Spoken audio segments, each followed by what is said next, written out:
মানে এই যুদ্ধটা ঠিক পরেই দাজ্জাল বের হবে, এই যুদ্ধের আগে দাজ্জাল বের হবে। দাজ্জালকে এই যে ল্যাম্পপোস্ট নিয়ে খোঁজার দরকার নেই। এখন মানুষের রূপে দাজ্জাল এখন বের হবে না। মানুষের রূপে দাজ্জাল বের হবে এই মালহামার পরে। এরপরে মুসলিমরা ইহুদিদের সাথে যুদ্ধে নামবে এবং ওই জেরুজালেম যেটা তারা দখল করেছে ওটা আবার মুসলিমরা পুনরুদ্ধার করবে। এবং এই প্রযুক্তি যা দেখছেন এগুলো নাও থাকতে পারে, ইন্টারনেট আপনি পাবেন না, আপনি এই যে এখনকার টেকনোলজি দেখছেন এগুলো হয়তো বা থাকবে না।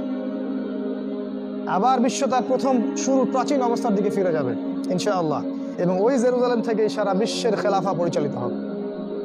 এই যে দেশে দেশে বিভাজন দেখছেন এই বিভাজনটাও আর থাকবে না। এখন যা দেখছেন এই সময়টা থাকবে না ইনশাআল্লাহ। এখন আপনি যা দেখছেন আগামী 10-15-20 বছরে এগুলোর কিছুই থাকবে না ইনশাআল্লাহ, কিচ্ছু থাকবে না। আমরা চ্যালেঞ্জ করছি কোরআন সুন্নাহ দিয়ে।